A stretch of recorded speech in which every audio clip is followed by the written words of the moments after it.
Listen, it's finally time someone said what we're all thinking. Radio deserves better. Hi, we're Spark Media Hub, and to be honest, we love radio as much as you do. Oh, just a couple of babies. That's why we set out to completely rethink how work is done in a radio station. This is Spark Media Hub, built from the ground up to give radio the platform it deserves. No more juggling disconnected apps, just one powerful platform where every team, every task, and every piece of your work finally connects.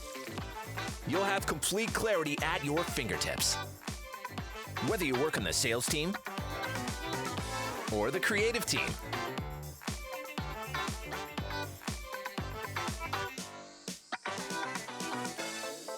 or even the promotions team.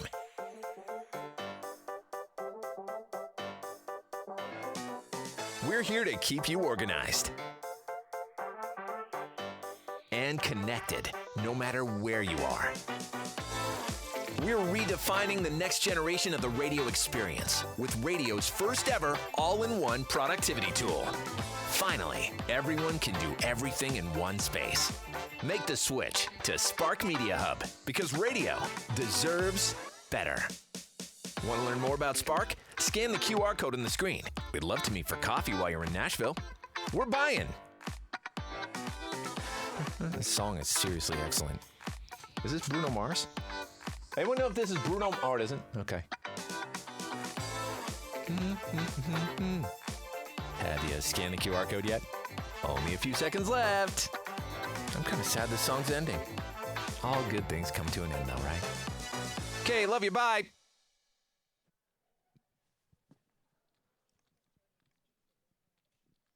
Hello, everybody. How was lunch at the Ryman? It was pretty good, huh? All right. Long live Yacht Rock. Tonight in this room, Acoustic Alley.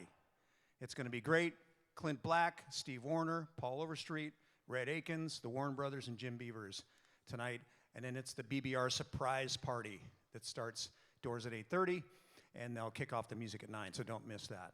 Okay, thank you again to Spark Media Hub for sponsoring this event. I'm excited about this. This is one of our favorite things every year at CRS. It is called The Conversation, a one-on-one, peer-to-peer chat between two successful artists who are intentional about their music and their respective careers. And this is our third year doing The Conversation. It's proven to be a very compelling, interesting conversation every year, and this year I know is going to be no different. Ella Langley's rapid career ascent has been marked by major milestones, including 4 CMA Awards, 5 ACM Awards, and becoming the first female artist in history to simultaneously top the Billboard Hot 100, Hot Country Songs, and Country Airplay charts. Jo Dee Messina is known for her powerful vocals and extensive catalog, including 9 #1 hits, 16 top 40 songs, and awards and nominations from the ACM, CMA, AMA, Billboard, and the Grammys. These ladies have cred, for sure. Please extend a warm CRS welcome to Ella Langley and Jo Dee Messina.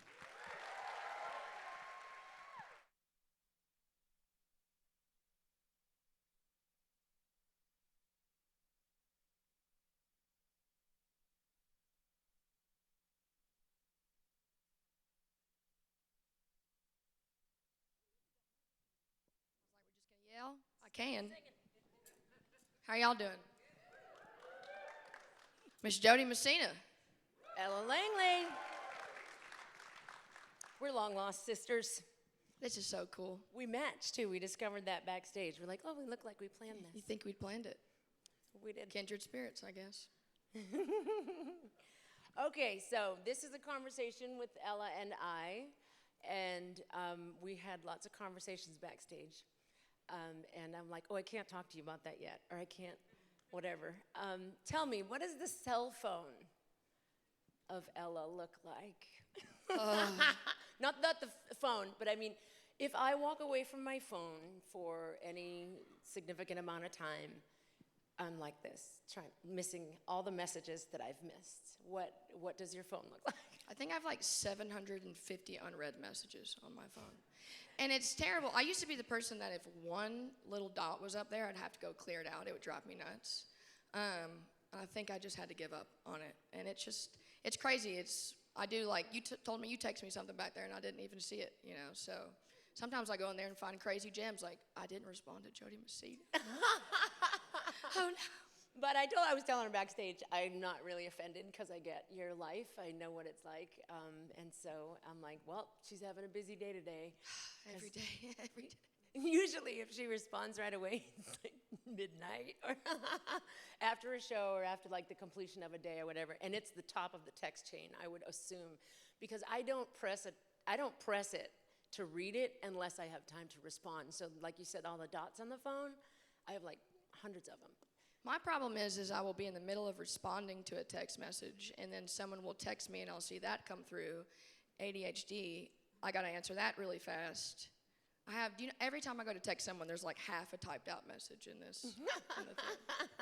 It's like, well, this is what I was going to tell you.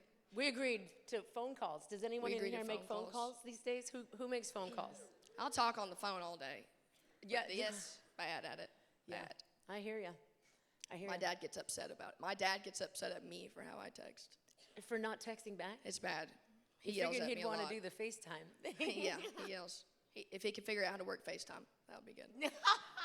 It's like your dad calling and you see like the house in the background or whatever. It's like, Dad, turn the phone around. Well, lately it's been him on the tractor. He made the biggest burn pile I've ever seen someone make. I bought a house back in Alabama last year. And yeah, woo. First house, that's crazy. There's always something wrong. But my dad's and my mom's house is like right there next to us. And so now he's working on the farm out there. And he was sending me pictures of the biggest burn pile I've ever seen someone make. And I was like, please send me updates to know that you're not burning the whole entire place down. And he was just sitting on his tractor, having the best day. Digging the ditch around it? Digging the ditch around it. He's digging all kinds of stuff out there.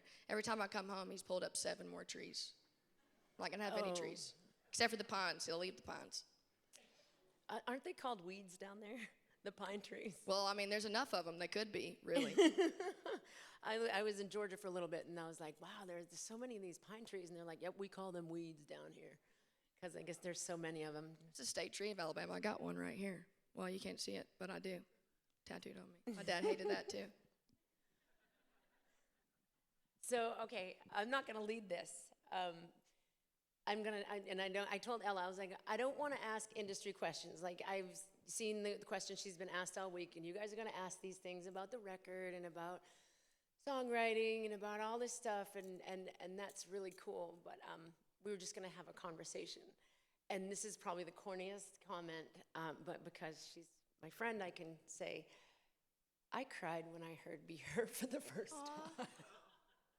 It is so sad because it's like a real cool groove. I just want to be her, somebody. And I'm like, I just want to be her. Meaning the girl in the song. Yeah. So tell me, I do want to ask about that. This is my own personal, selfish question, but tell me about that. Be Her. I wrote that song with 3 guys, which is what's funny about it. That's funny. And I feel like I do that a lot with my music. There's a lot of sad songs that disguised with fun beats. Because I think a lot about the live show when I'm writing. I've written predominantly all my music. There's one song on this next record that's an outside cut. My friend Joy Beth and Helene Croner wrote it. And it's a song that I've sung with her for so long, so it just, feels like home to me. But Be Her, I can't remember who had the title that day. I just remember I didn't want people to think that this song was about trying to be someone else. It's not about being another woman or, looking at someone and thinking like, God, I wish I had hair like that, which sometimes I do look and be like, God, I wish I had hair like that. But it really is about looking at yourself and kind of self-reflective in that way. Like, maybe I don't need to drink a whole bottle of wine the night before I have something to do. Maybe 1 glass could do it. No, it can't. It can't. Yeah. I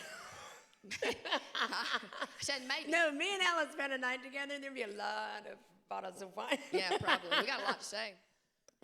But, so really, it fell out. One of the quickest writes on the record, it was like 30 minutes. we had the song done. And it was just easy, because I just literally sat there and said things that I wanted to work on, you know, or that I saw myself, you know. When I was writing it, I was really thinking of myself looking in a mirror. And I had this whole music video idea for it about, you know, the beginning of the music video, you wake up hungover, the last record's hungover, and, you know, I'm looking at myself in the mirror. And then me looking back in the mirror as a girl who's in her workout outfit, and she's getting ready to go to her class, and, you know, kind of progressing through the video, me becoming that woman. And I think that's just true life, you know. I think, like I said, there's things that everyone in this room wants to work on with themselves, and if not, then maybe you should work on that. But yeah, so that one, and it's so fun to sing too. Yeah. And it has the fun groove to it. But yeah, I was really pleased with how that one came out. I just think it's funny. I wrote it with 3 guys. I wrote something for my new record with 2 other guys, and it was like one of those moments where I walked in and I was like, someone's like, would you date such and such, whatever? And I said, only, he's got to love Jesus. And so I was like, if he knew Jesus, there'd be no raising these babies alone. And I was like, and these guys are like, oh, it's going to be a long day. But, you know, it's amazing, though. You can find the sensitive side of a guy in a writing room.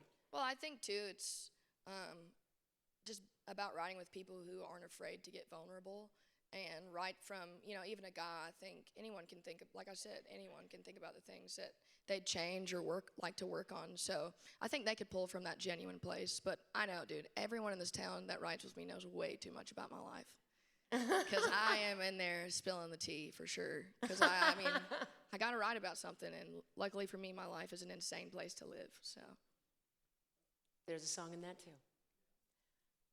What you got? You got a question? I do got a question. When you first got to town, what was it like? Like, what was your first couple weeks like? First couple months here in town like? Oh my gosh. When I first came to town, just a few years before you.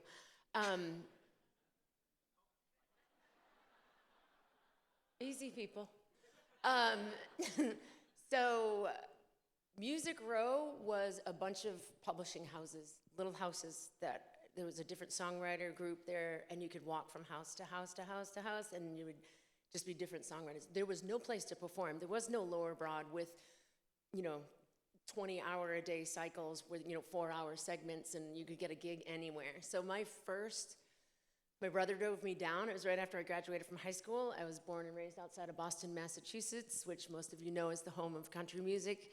And so he drove me down. He dropped me off. The next day he flew home. I stayed with some people that used to come see me play out in clubs in Massachusetts. They moved down and opened a limousine business. And then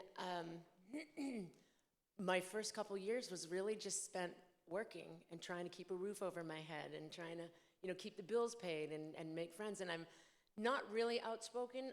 I know that, you know, now I might seem that way, but I was, I know. But I wasn't one. I had my first taste of alcohol when I was 30. So I didn't go hang out at the bars to network and to, you know, hey, we're giving this party. So the only few people I met were, you know, Byron Gallimore was a producer and Tim McGraw was an artist, and, you know, and those are the few people that I met along my way, which were the key players of my career. But it wasn't as wild, you know, and there weren't as many, like record labels were signing one female. It was like, oh, you can't go to that label because they already have a female, you know, or we can't pitch to this one because they already have a female. So it was a lot, you know, there wasn't as many open doors, I guess, at that point. Yeah, I mean, but it takes women like you to come in and do what you did to create those doors, you know, because it was different. Even me coming through here, you know, I could at least have 2. Yeah. But no, seriously, I mean, you gotta think as a young girl, we were back there singing bye-bye, like, bye-bye, love, I'll catch you later, got a left foot down on my accelerator, rear view mirror's torn off, and I ain't never coming back, that's a fact. I always get the high. Why do I always get the high part with you? It's so funny. I'm like, I always gotta sing like above her.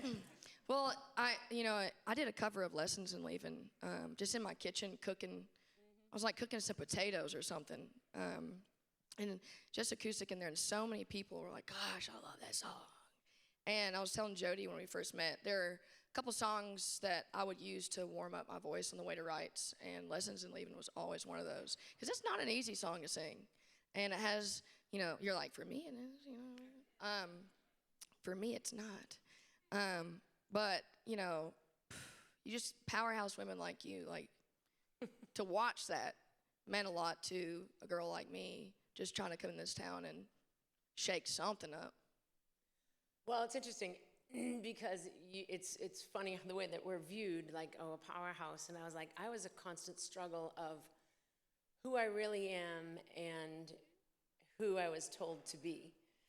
Like, I remember the I'm Alright record, my first album, and then we went on to the Burn album, and it was, you need to wear this, and this is couture, and this is, we're gonna do your hair this way, and we're gonna do, there is a whole photo shoot buried somewhere where I have like total straight hair, black eyeliner, and I'm like, who is that?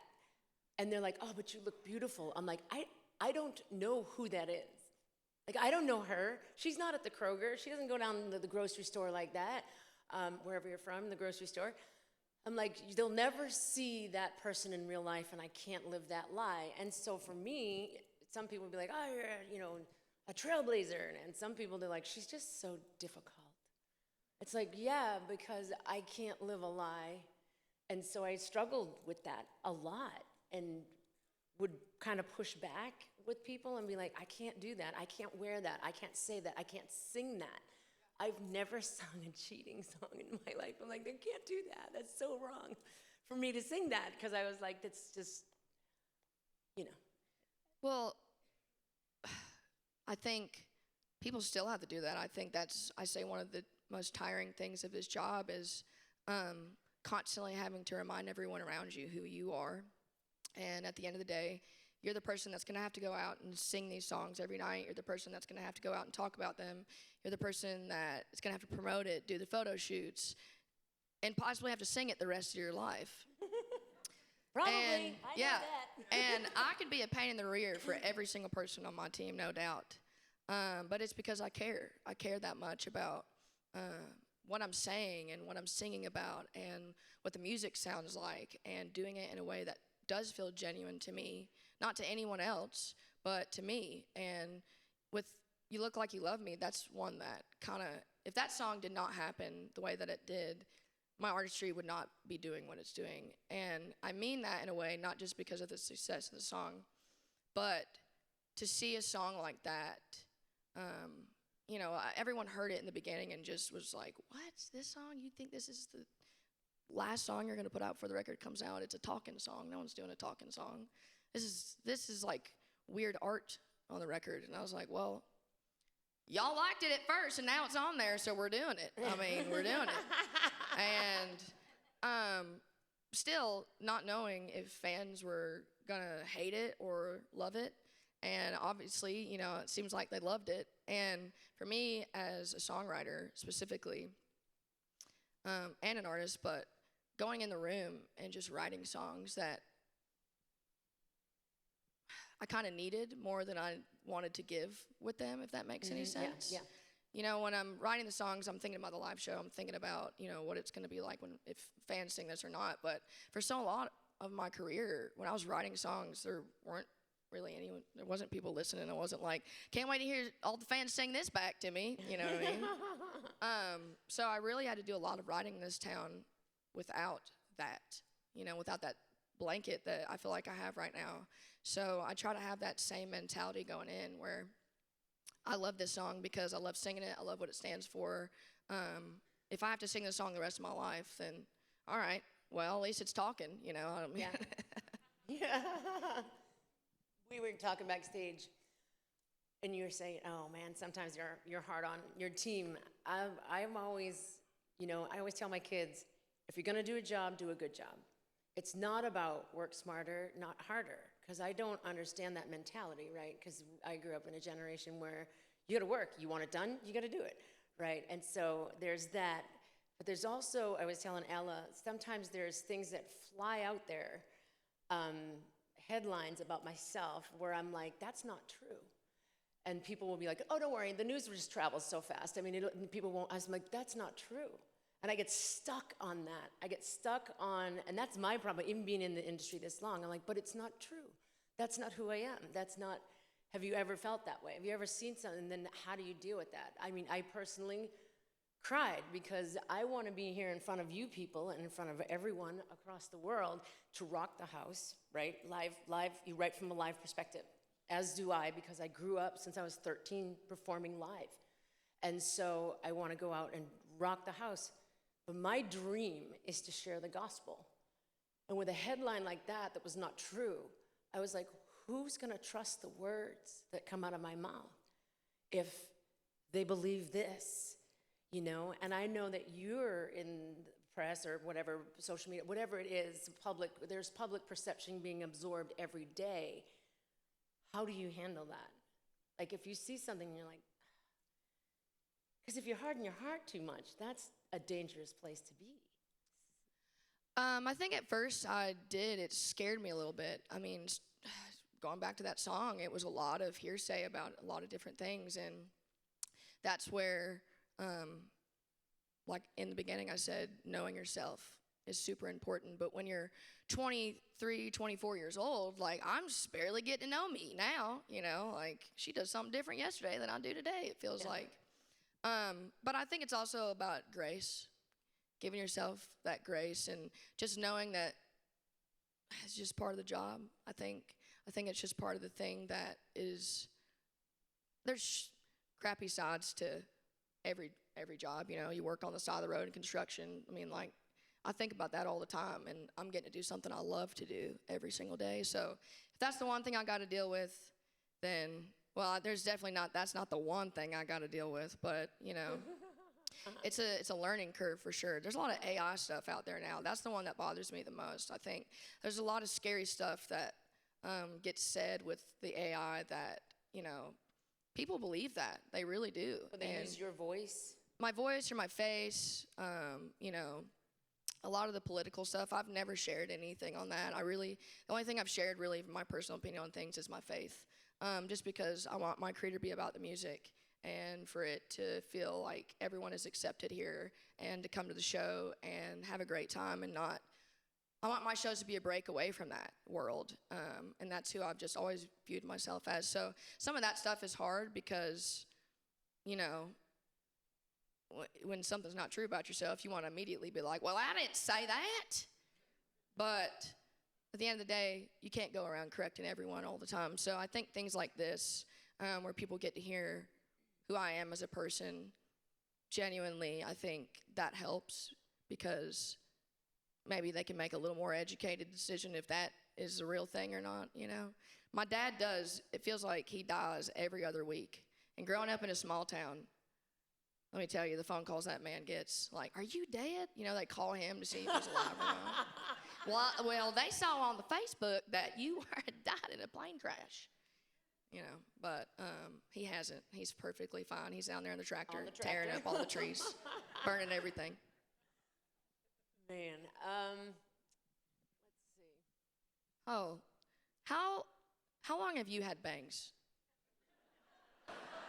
For so long, like you kind of the OG. Well, I did. Well, it's funny because I gained a little weight, you know, staying at home raising my kids, and so I let my hair grow out and whatever, and I'd just flip it over to one side. And then when I was like, I'd look at my old plaques on the wall. There were years I didn't have my plaques on the wall because I was made to Mine are in the closet. Yeah, mine were in the closet for a long time. But I put them up, and I was like, I used to have bangs. I'm like, let's try the bang thing again. And the same girl that cut my hair then cuts my hair now, or does my hair and makeup. And so I was like, I used to have bangs. I'm like, let's just, you know, now that I'm trying to get back into shape and stuff, let's try the bangs. Phenomenal. Look at her guns. She is fit. Okay, now I feel like I have to flex. Yeah, no, just baby. kidding. But yeah, so the bangs thing happened. Do you glue I them? said we need to do a show together and just call it like That'd be so much bang power. I don't know if they can take it. Banger tour. I guess that's not really appropriate these days to say that. Sorry, Ella. No, Let's think of a better name. Out with a bang. Out with a bang. There you go. Do you glue them? remember when I showed you that in the green room? We did.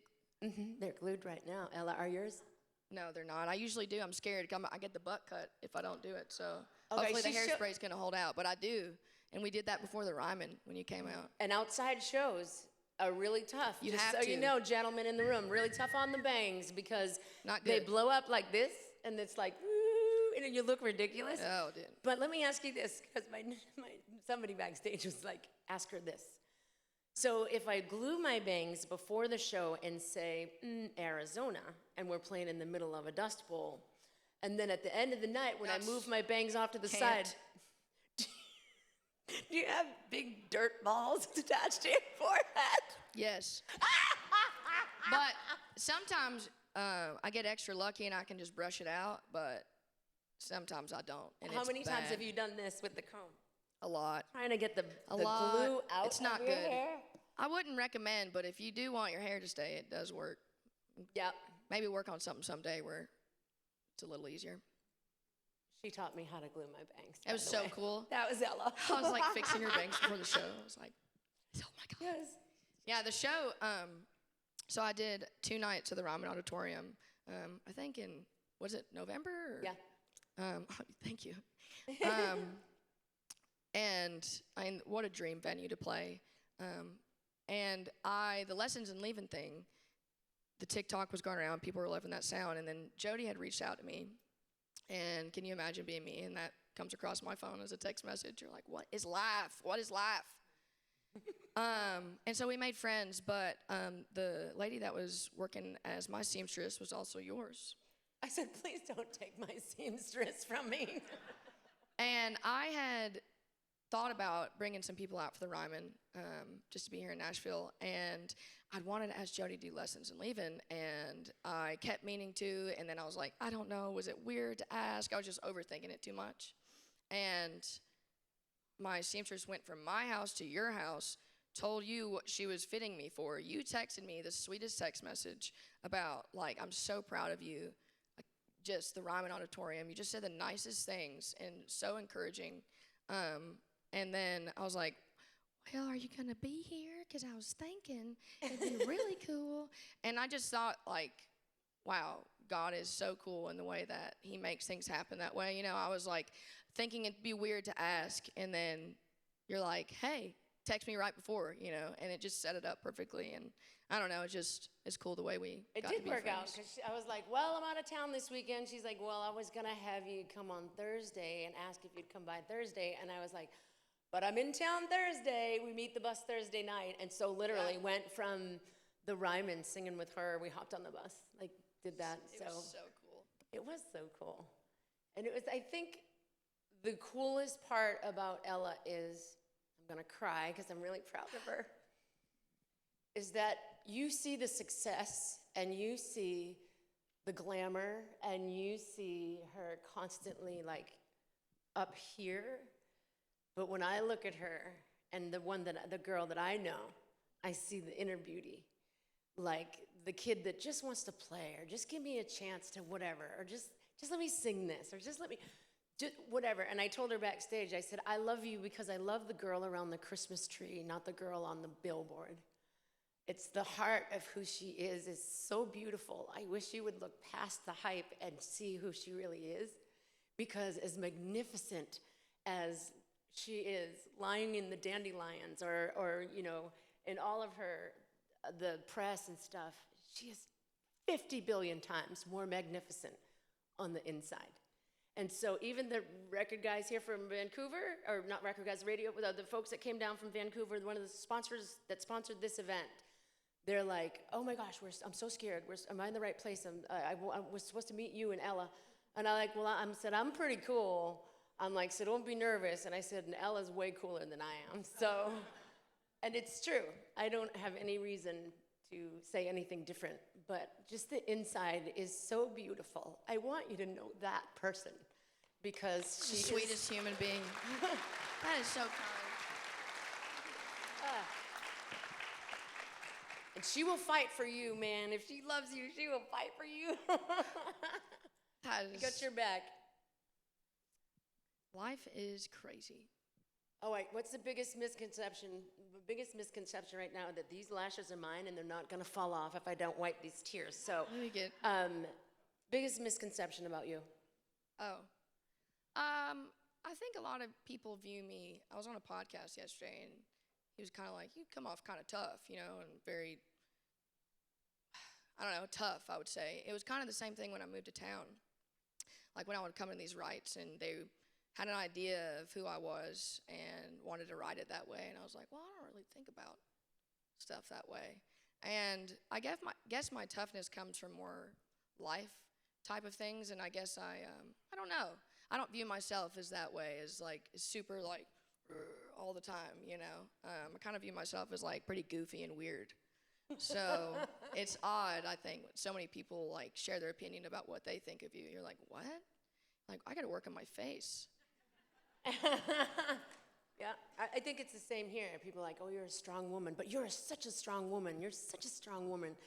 And I was like, no, that doesn't mean Yes, you that are I a don't strong want to woman. be, that doesn't mean I don't want to be taken care of. That doesn't mean, I remember, and I rarely talk about this, back in 2017, I went through a battle with cancer, and I said, there were moments where I would sit on the side of my bed. I was a single mom, and my kids were really little, and I was like, sit on the side of my bed, and people were like, you're just so strong going through this, and I was like, I would cry and be like, Jesus, I wish you had arms. I just want somebody to hold me because this is scary and lonely. And so, and then people are like, you're so strong. And I'm like, you didn't see me last night when I was sitting on the side of my bed going, I wish somebody would go through this with me. So I think sometimes it's like having to push through, people see it as, oh, you want to push through and you want to like push everybody away. And it's like, no, actually, this is a survival thing. This is how I survive. Yeah, for sure. Definitely some sort of survival mechanism. We're still here, so it must be working. Last year, I haven't shared this really publicly, and I kind of feel called to right now, but last year, and I have talked about this some during the ACMs, I would say is like where my brain started to attack me the most last year. I've always kind of struggled with my mental health in a way. I don't know why. My parents literally talk about me being a kid, walking through the room, being like, it's the best day ever. And then 5 minutes later, like, it's the worst day of my life. I've always been that way. I don't know. I feel a lot. I feel everything so much. Every emotion, I'm just like very intensely feel it, whatever it may be. And last year, I got nominated for 8 ACM awards, walking in most nominated. And I remember waking up, I got the news in Canada, and it just rocked my world. I wasn't even invited to the ACMs the year before. So, like, to me, in my head, everyone's going to watch me come in and be like, well, what is she doing here? Why does she get 8 ACM nominations? Like, she doesn't. She's only been here 4 seconds, you know? And that was, I know now, the devil just attacking me. But truly, I felt that way, and I don't know, I felt unworthy. Even though I had worked so hard every single day, I've given everything up to do this one thing, I just still felt unworthy of it for some reason. And my birthday is May 3rd, so the awards were like 2 days after that, or that next week, and we were flying to Texas, and we had 1 day off in between some shows and flying to Texas, and they were like, well, do you want to go ahead and go to Texas, or do you want to spend a day on the beach? I was like, I would do anything to spend a day on the beach. If I can have a pina colada in my hand on my birthday, laying on the beach, I think that it would fix 700 problems for me. And I woke up on the bus that morning, and I opened my little thing, you know, you open your window and see what it looks like outside. And it's like the day you don't want it to look like outside when you're at the beach, you know. It's like, it ain't clearing up. It's not one of those, oh, it just rains because it's Florida, you know. No, it's sad looking outside. And some of my band had stayed with me, and some of my crew, and I was like, that's it. No, I don't even have my dogs here. This is terrible. I'm flying home. And they're like, what if we just went out and played in the ocean like kids and had a great time? And we ended up doing that. We stayed. I think we did a Tom Hanks marathon movie day. It was really fun. Oh. I took the longest, best nap. I woke up, but I still, like, I don't know, like I just couldn't get out from that feeling of sadness. And it sucked because it's like, I'm supposed to be so happy right now, and everyone's around me like, this is the best thing, right? And I'm like, yeah. If I could only breathe. Yeah, If I could and I'm only like, I'm breathe at sorry the I'm not moment. being the person that everyone needs me to be right now. I am so sorry.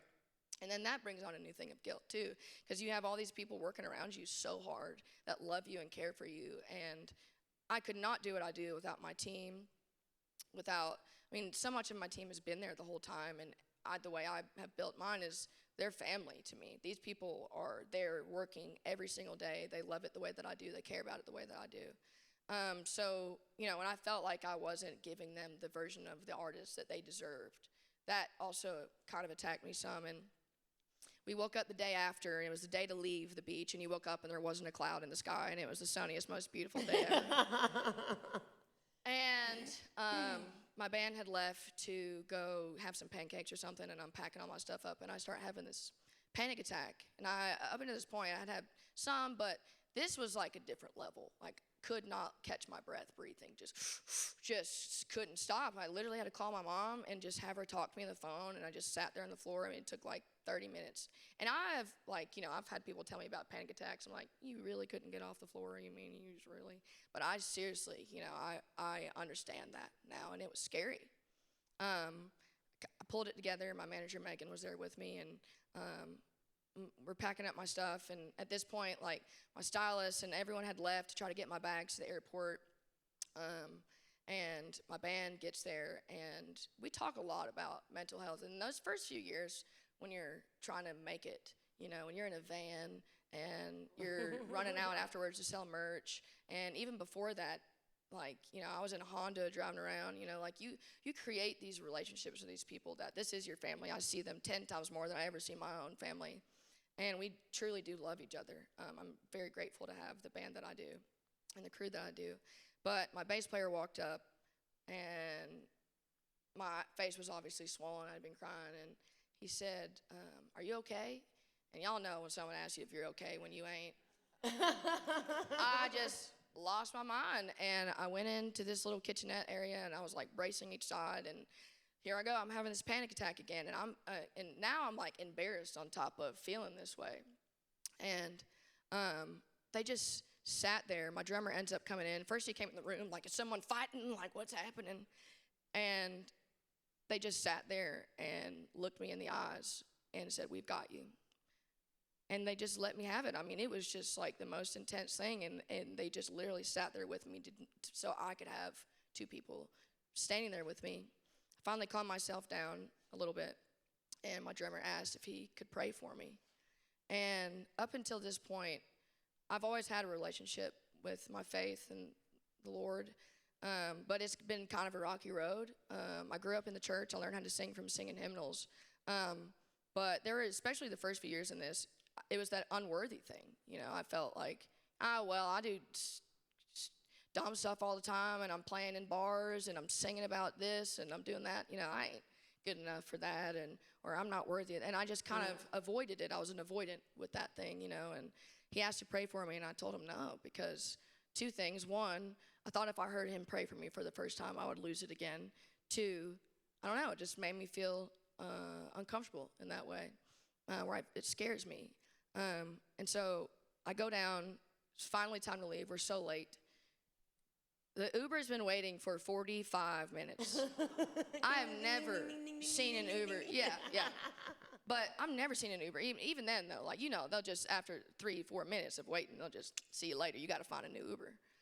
I get in the car, and I am just devastated because I'm like, wow, way to go, winner. Like, here you are. You were most nominated walking in here, and you're having a terrible time. Like, of course, you're trying to ruin this for you and everyone else. And those were all like the thoughts coming to my head. And we're sitting in this Uber, and there's a song on the record I haven't even said yet.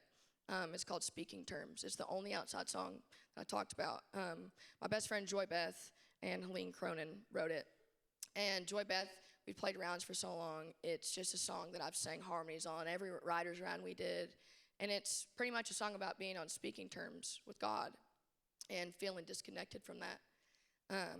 And that just kind of came into my mind. We're at the stoplight, and there's this one white car, and then there are all these black cars around it. And I was like, that's kind of like what the devil's doing to me right now, it feels like.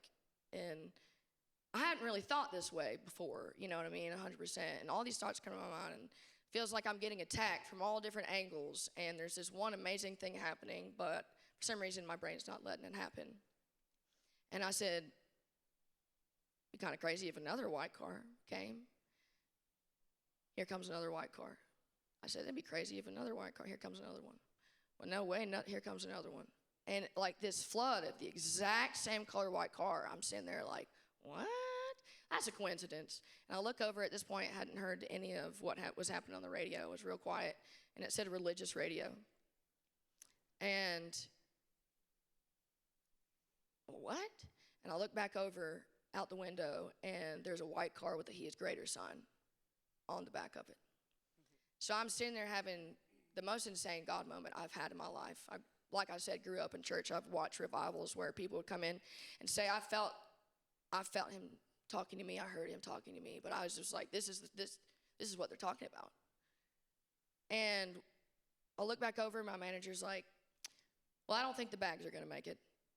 I think, hey, we have to fly everything. And I immediately snap out of that. I don't hear anything else. And I'm just beating myself up again over the corner. And the Uber driver, we can't find who she was. We've looked everywhere. But she looks at me in the rearview mirror and has no idea the moment that I'm having in this back seat. Looks at me in the eyes and said, God's got you. What? She said, God's got you. She said, I went through something early on in my life. I lost my baby son, and I thought that was going to kill me, but God had me the whole entire time, and I just felt called to tell you that right now. And she didn't speak great English. She just put her hand back here. My grandma used to sing hymns to me and just kind of rubbed my leg and sang a hymn. And I just sat there and cried like a little kid. And just for the first time in my life, accepted that presence that has been there the whole entire time. He never leaves us. He never did, but it took me,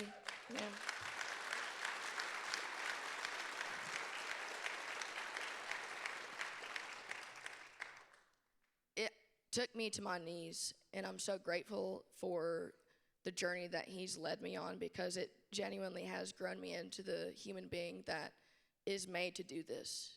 And he let me venture out far enough. He's like, but you ain't that far. I got you right here. And so last year, every day I started reading my Bible. I pulled my Bible out, had dust all over it. I had looked for it for 2 days. And every day I was just in the Word, and I'm still doing that, and I'm still growing it. And that's the thing. I think with all these questions, how are you getting through this? And it's that. It is truly that. That is the thing that saved my life last year. It's like what I said, this next song, Love and Life Again, that's coming out, that's what it's about. I went home for 2 weeks, closed on my house somehow the same week that I mentally could not take any more tour. Miranda was like, I was like, I can't cancel these shows. I've never canceled shows. She said, if you don't take care of yourself, there won't be any more shows to play. She's right. And so I did, and I have not been the same person ever since. It genuinely changed my life for the best. Instead of making this job about me and look at me, look what I can do, look what I can write, look at me up here on this stage, this is about us. This is about the gift that God's given. It's not mine. I didn't put this passion in my heart. He did. And I just feel lucky that I've listened to it and that he's been loud enough where at least even as far away as I went, I really did the whole time know, there's no way he's made me want it this bad the whole time, and it's not what I'm meant to do. So you gave me the match. She threw the match out, I'm gonna light it. And I know we have to get on to questions, but there's a few things I think are really, really, really important. If you look at, look at Ella. No, if you look at Ella and you're like, oh, she's got it all going on and whatever. She's just so beautiful and so talented and so whatever, to know that she has the same thoughts go through her head when she looks in the mirror I don't deserve this. The enemy, the first thing he is gonna come after is your worth, especially if you're a woman, because Eve was made to be beautiful. And so what was the first thing he did? He lured her away so that he could convince her of something else. And so another thing, he is always there. his word is promises, and also it's lessons, and it's a guide. And his word says, call to me, and I will answer. But we just choose not to call to him. We think we got it and we got to figure it out. We choose, but if you call to him, he will answer and show you mighty things you don't know. And it doesn't mean mighty things like I'm going to beat that girl up or I am going to get this job. It means things that will just open your heart up. And you are never too far gone. We have a song on the new, I always end up singing in interviews, but anyways, there's a song on my new record. It says, the Jesus I know sits at the table with the sinner, no soul is so low he won't deliver. If they tell you where you are or somewhere he'll never go, then they don't know the Jesus I know. And so you are never, like, she's like, I'm not worthy, I'm not. Come on. No, but I just erupt into song, it happens all the time. But the point is, you are never too far gone. You are never not worthy. The fact that you are here, you were created, another thing that Psalms tells us is you were created by him in the womb. There was a point in time where even if you don't know the Lord, it was just you and him in your mother's womb, and you had no expectation, and you weren't late for anything, and you didn't have something you had to be. You were completely content. It's when we come into this world, all of a sudden you learn, do this, do that, you should do this, behave like this, da-da-da-da, da-da-da-da, or sit up straight, don't wear that skirt. Da-da. All of this stuff in the world is so loud. And so she gave me the match, and I'm lighting it, and I'm going to say, if you are ever in a place where you feel hopeless, he is your hope. Call out to him. His word promises it. If you call to him, he will answer, and he will never leave you, even in the midst of that. She's got a creative mind, right? So everything's visual, or everything has it. So how is he going to speak to her in something she sees, and something that's repetitive, and something that he knows the way her head works, that's going to get to her heart, and all of a sudden she's like, okay, I get this, and I'm going to send it in the words of the driver or the God's lady, got right? So it's just, he's real, and that's the whole reason why people like, why'd you release a new record? For that, is to share the love of God with everybody, and you too. I mean, I told you, I'm like, I love the girl around the Christmas tree, not the one on a billboard. You're an awesome human, Dee Messina. You are too, Ella. Sweet.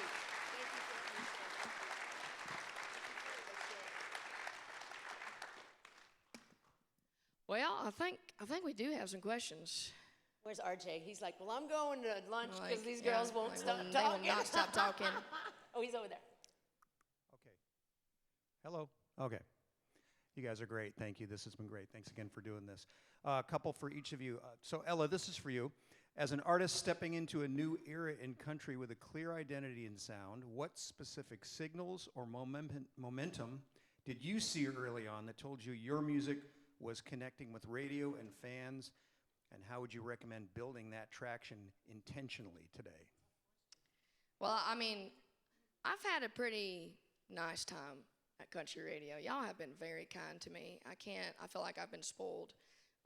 You Look Like You Love Me is obviously the song that I was like, something's happening here. And for me with that one, I think it was just what I said earlier about it. It's being yourself, being genuine, writing songs that you love. And that song I just loved. And the fact that it was the thing that made it happen in the first place is, that was the moment. I was like, all right, I guess all I got to do is be myself, I guess. All right, here's one for you, Jo Dee. Not to be superficial, not my question, this is from the audience, okay? Not to be superficial, but ask Jo Dee to share some tips on her arms and her weight training workout. Uh-huh. I train 5 days a week. Yeah. I try to get some cardio in because I run around a lot for my shows. I don't know if you ever see my shows, but it's a conscious thing. It's like, oh my gosh, I was born this way. No, I wasn't. I decided if I was going to release a new record, I didn't want to be embarrassed anymore to be seen or have my picture taken. I've seen pictures of myself over the last few years, and I was just like, oh my gosh. I mean, I wouldn't let people take pictures of me, and it wasn't because I was a snob. It was because I was so out of shape. And so, yeah, I weight train 5 days a week, try to get cardio in whenever I can, and I don't eat garbage. Eating things massive. This is for both of you. How have your concerns about personal safety changed from Jo Dee's early days in her career to Ella's exploding career? How do you deal with that without allowing it to take over your day-to-day? You hire a good security guard. I hear your security is great. He's always around. That man's got a beat on me. I don't know where he is, but he knows where I am. It's, the iPhone thing is scary. There's TMZ everywhere you go. So if you're somewhere, then all of a sudden, 10 people show up. They're like, I heard you were here. I'm like, I just got here 30 seconds ago. How did you do that? So I don't know. You pray every day. That's how you deal with it. It's different. We had video cameras, and it was obvious when someone had them.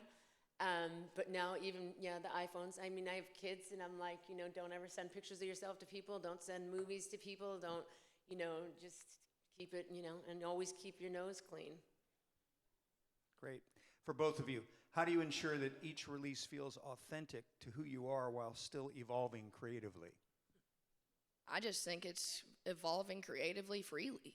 Like, write them, go in there and write. Don't shoot for something. I never go in and I'm like, well, I need an up-tempo that will make everyone dance around and do things. Like, I just go in and write the song that comes out that day.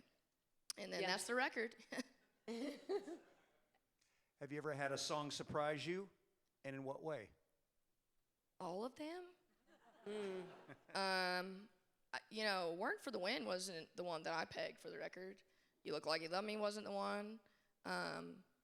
Choosing Texas, we love that song, but we weren't like, this is going to go #1 on Billboard the day we wrote it, I think we just love the song, and that's just another proof in the pudding thing where it's like, you just enjoy writing it.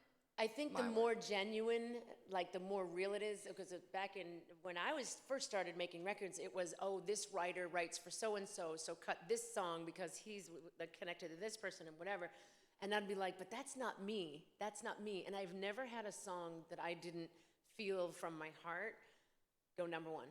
There's never been a song that's been like, record this, because I can't pull it off. And so when you're genuinely yourself, whether it's a funny song, whether it's a cute song, whether it's a talking song, whether it's a, gut-wrenching song, if it's coming from you, I think that sincerity is translated. People are easier to relate to. Yeah. Again, for both of you, and this is going to be our last one, then we'll wrap this up. The first time you ever walked into a radio station to present yourself as an artist, what happened, or what's the most memorable radio moment? Loaded question, right? I didn't have to do true radio tour like that, and I don't know, TikTok and Instagram, and somehow I don't know how we've gotten to wiggle around it, but I might get in trouble for that now that I said that and have to go around and do it. So, wow. Thanks for coming.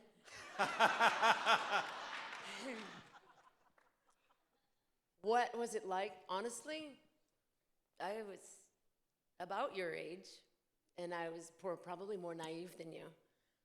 And I was scared. And I remember I played, I just wanted people to like my music. And I remember there was one program director, I won't mention any names, and we brought the single, and we were pulling out of the radio station after our visit, and he's like, I ain't adding it. It doesn't sound country. And I was like, okay, pulled up next to me, next to a red light, my record rep was driving, and I was in the passenger seat. He has my song blasting at 11 and goes, yep, I'm not gonna play it. Oh. And I was like, and he never did. I thought you were going to say he didn't know you were next to him. And he knew it. He rolled down the window, and he was like, yep, love it. See, I want to chase him down. That's why I've got that down. Like a short fuse running around everywhere. It's scary and it's intimidating to an artist when they walk in. Scary for sure. Because, that's the way the music gets to the people. And so,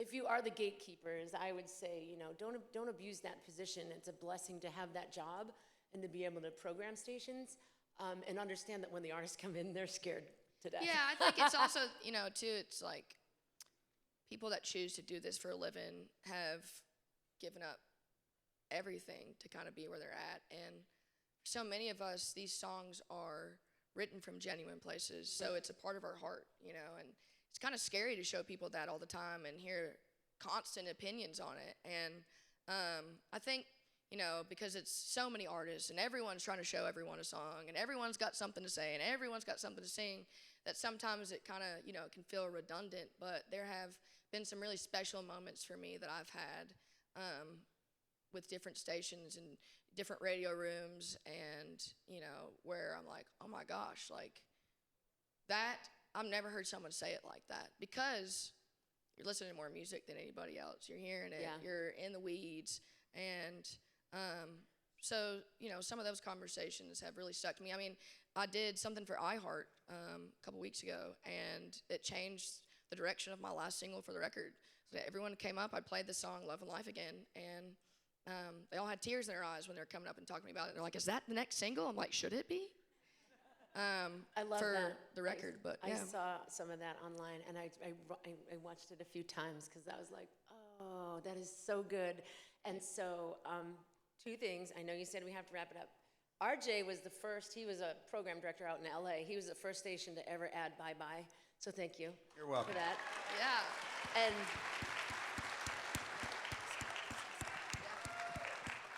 will you just sing a little bit of Love Life Again, please? Oh, yeah. Oh. See that, this is the second verse. My grandma, really fast. My grandma, anytime she'd go looking for her around the house, she would never be like, I'm in here. You'd be like, Grandma, and she'd go, yoo-hoo. And you'd have to find her wherever she was. Like, she'd just keep doing it, and you're like going from room to room. So I put that part in the song as a like little thing for my dad, but second verse goes, see that red dirt, hear that front porch swing. Is that Grandma? I think she's calling me. Yoo-hoo. When days are long, I drift away. I sing that sweet, amazing grace. I'm right there where skies are always summertime blue. And just like that, I'm back to loving life again. Miss Dee Messina, everybody. Thank you.